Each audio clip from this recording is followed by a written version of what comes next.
ابو داؤد شریف کی روایت ہے، حضرت ثوبان رضی اللہ عنہ ارشاد فرماتے ہیں کہ حضور علیہ الصلاۃ والسلام نے ارشاد فرمایا، یوشک الامم ان تداعى علیکم کما تداعى الاکلۃ الی قصعتها، وہ زمانہ قریب ہے کہ جب دشمن قومیں تمہیں مٹانے کے لیے، تمہارا نام و نشان مٹانے کے لیے ایک دوسرے کو آپس میں اس طرح دعوت دیں گے کہ جس طرح کھانے والے ایک دوسرے کو پیالے کی طرف بلاتے ہیں۔ فقال قائل ومن قلت نحن یومئذ، کسی نے تعجب سے پوچھا، اے اللہ کے رسول، کیا ایسا اس وقت ہوگا جب ہم تعداد میں کم ہوں گے؟ قال بل انتم یومئذ کثیر، نبی علیہ الصلاۃ والسلام نے فرمایا اس زمانے میں تمہاری تعداد بہت زیادہ ہوگی، ولکنکم غثاء کغثاء السیل، لیکن تم خس و خاشاک ہوں گے، سمندر کی جھاگ کی طرح بے حیثیت، ناکارہ اور بیکار ہوں گے۔ وَلَيَنزِعَنَّ اللَّهُ مِن صُدُورِ عَدُوِّكُمُ الْمَهَابَةَ مِنْكُمْ، اللہ تعالیٰ تمہاری دشمنوں سے، ان کے سینوں سے تمہارا خوف، تمہارا دبدبہ، تمہاری ہیبت کو نکال دیں گے۔ وَلَيَقْذِفَنَّ فِي قُلُوبِكُمُ الْوَهْنَ، اور اللہ تعالیٰ تمہاری دلوں میں وہن پیدا کر دیں گے۔ قال قائل یا رسول اللہ، پوچھنے والے نے پوچھا، اے اللہ کے رسول، یہ وہن کیا چیز ہے؟ وَمَا الْوَهْن، وہن کیا چیز ہے؟ قال حب الدنیا وکراہیت الموت، نبی علیہ الصلاۃ والسلام نے فرمایا دنیا کی محبت اور موت سے نفرت اور بیزاری۔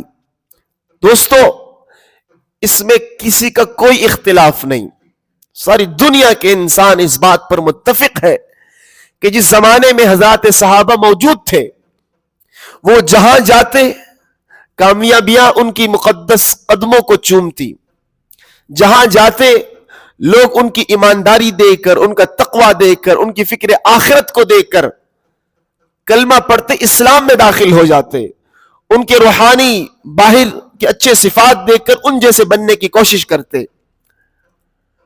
پوری دنیا پر صحابہ نے حکومت کی ہے۔ اس کے بعد کیا ہوا کہ امت پر ایک زوال آیا؟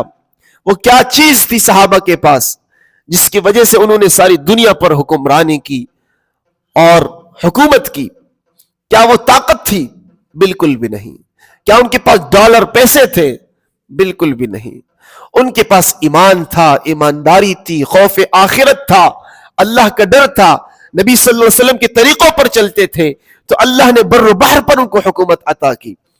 آج امت پر جو زوال ہے، جو پستی ہے، جو میرے نبی نے اس حدیث میں ذکر کی کہ تمہاری تعداد تو بہت زیادہ ہوگی لیکن تمہاری حیثیت 2 ٹکے کی نہیں رہے گی، تم سمندر کی جھاگ کی طرح بے حیثیت اور بیکار ہو جاؤ گے۔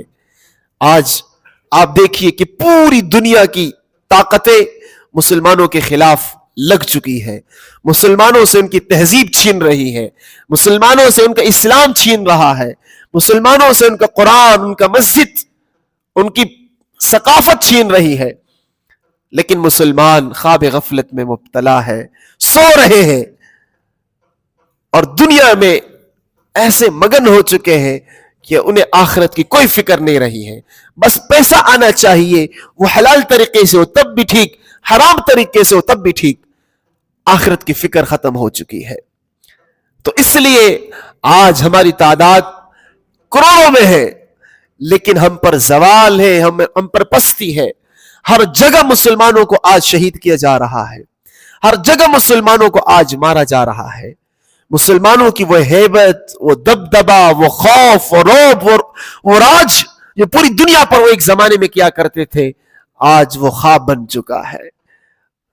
ایسا لگتا ہے کہ وہ خواب تھا جو ختم ہو گیا۔ وہ کیا وجہ تھی، کیا اسباب تھے؟ نبی علیہ الصلاۃ والسلام نے فرمایا 2 ہی اسباب ہیں۔ ایک، دنیا سے محبت جب تم کرو گے تو اللہ تمہاری دشمنوں کے دلوں سے تمہارا خوف ختم کر دیں گے، اور تمہارے دلوں سے اللہ تعالیٰ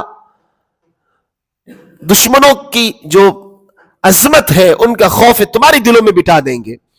آج آپ دیکھیے لوگ دنیا کے پیچھے ایسے پاگل ہو چکے ہیں کہ نہ حلال کی تمیز نہ حرام کی تمیز۔ یہ امت جب تک دنیا کی محبت کو اپنے دلوں سے نکالے گی نہیں اور فکر آخرت نہیں کرے گی، ایمانی صفات اپنے اندر پیدا نہیں کریں گے، اس وقت تک یہ امت عروج نہیں دیکھ سکتا، اس پر کامیابی نہیں آ سکتی۔ تو اللہ تعالیٰ ہمیں توفیق عطا فرمائے کہ ہم دنیا کی محبت کو اپنے سینوں سے نکال کر اس میں قرآن کی محبت بٹھائے، اس میں ان مبارک احادیث کی محبت بٹھائے، مسجد کی محبت بٹھائے، نماز کی محبت بٹھائے، پیارے نبی صلی اللہ علیہ وسلم کی محبت کو جگا دے، دنیا کی محبت کو ختم کر دے۔ دنیا ہماری ضرورت ہے، وہ ہم کمائیں گے اور کمانا چاہیے، لیکن ایسا نہ کماؤ کہ آپ ان کے پیچھے ایسے پاگل بن جاؤ کہ اپنے دین کو بھی بیچ دو، اپنے نبی کو بھی ناراض کر دو، اسلام کے تمام طریقوں کو بھی پامال کر دو۔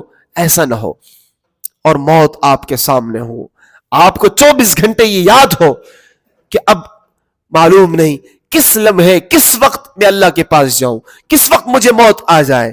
موت کو کبھی بھولنا نہیں، موت کو کبھی بھولنا نہیں۔ موت آ کے نہیں بتاتی کہ میں آنے والی ہوں، وہ ایک دم آ جاتی ہے، پھر انسان افسوس کرتا ہے کاش موت سے پہلے تیاری کر لیتا۔ لیکن آج میرے پاس موقع ہے، آپ کے پاس موقع ہے، جب تک سانس ہے تو چانس ہے، جب یہ سانس ختم ہو جائے گا یہ چانس بھی ختم ہو جائے گا۔